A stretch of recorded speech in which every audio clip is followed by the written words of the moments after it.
Today we're going to talk about baseball pitching and uh, the theories of improving training and improving technique and recovering from injury or injury prevention or injury awareness by Nathan Altivar and Greg Wallace.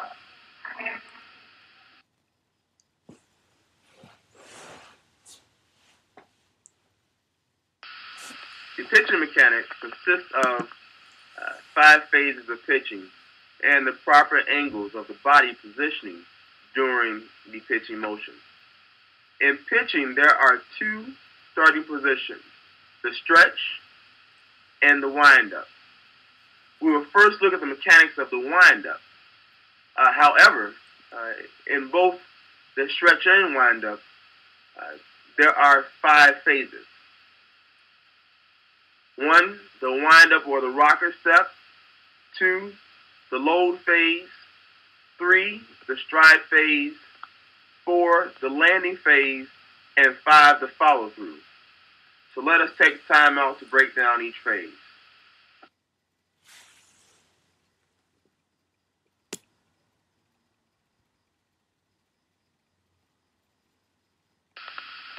The first phase, as aforementioned, the player starts with the ball and glove together in front of them, about chest high, with the palm of the glove facing them. For the rocker step, the player takes a 45-degree step to the side of the mound, depending on which hand you pitch with.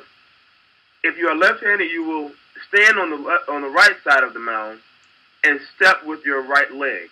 If you are right-handed, you will stand on the left side of the mound and step with your left leg. Another philosophy for younger athletes is to have them take a small step to the side of the mound to maintain balance, but both are correct. You do not want to have your shoulders square to the plate, but you want to stand at an angle to the plate. On the next slide, we will look at the load phase. As Greg just explained, all the motions that are occurring with the rocker step or the wind-up phase are all basically occurring in your lower extremities, specifically around your hips and your ankles. So as we go through the list here, what we can see here is a lot of the joint motions that are occurring are going to be rotations in your hips and eversion or inversion in your ankles themselves. As far as muscle contractions are concerned, they're all going to be isometric. And finally, the active muscle groups. I'm not going to go through everything, but some of the more important muscle groups that we need to be concerned about during this phase are basically going to be your gluteus muscles, maximus, minimus, medius, the adductors, longus, brevis, and magnus.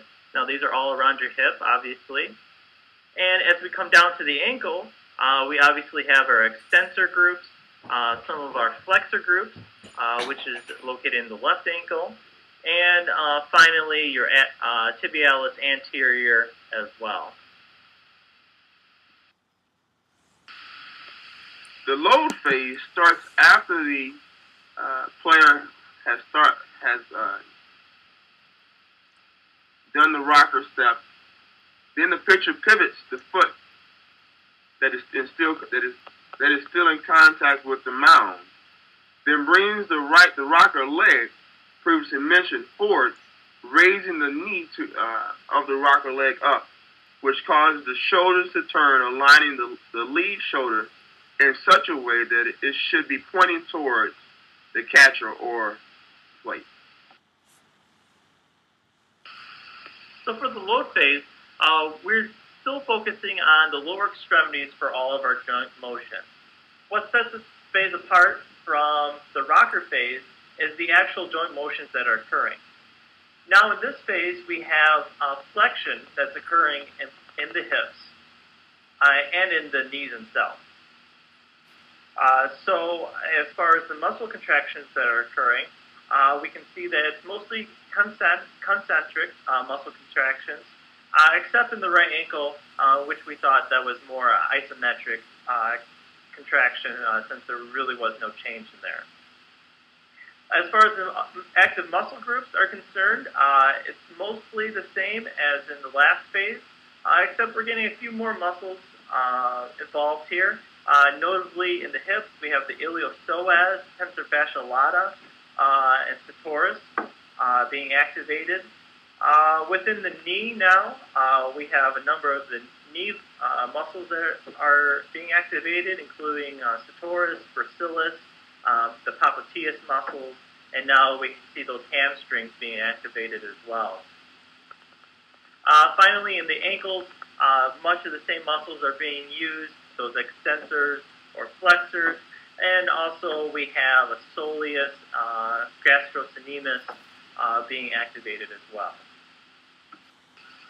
Following the low phase is the stride phase, which is where the pitcher flexes the leg that is in the closed chain circuit, still in contact with the ground.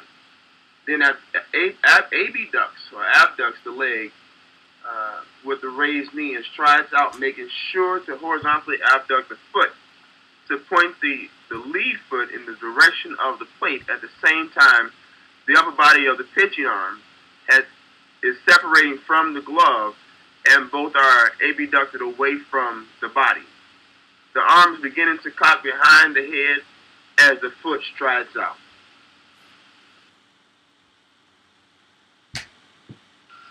In the previous phase, what we saw was that the pitcher was staying compact in order to generate the necessary power needed in order to deliver the pitch. Now what we're seeing here in the stride phase is that the pitcher is utilizing both his upper and lower extremities in order to deliver that pitch. So what we see here is reflected in joint motion. Within the hips themselves, what we see is that the right hip is staying still, but the left hip is actually extending a little. We see both flexion in the right hip and extension in the, both flexion in the right knee and extension in the left knee. Within the ankles themselves, we see plantar flexion occurring in the left ankle. And now within the upper extremities, within the wrists, we're seeing pronation of both of the wrists, extension of both of the elbows, and abduction of both of the shoulders. Specifically, the muscle contractions that are occurring, we see a mix of different contractions. For instance, we see isometric contractions occurring in both the right hip, the right ankle. We see eccentric contractions occurring in the left hip, and the right elbow and left elbow, and right shoulder and left shoulder.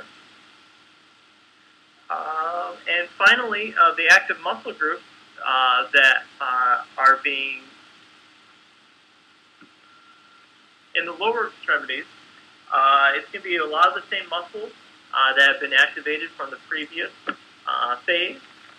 For instance, in the hips, we still see our iliopsoas, the tensor fascia lata, our gluteus muscles still being activated.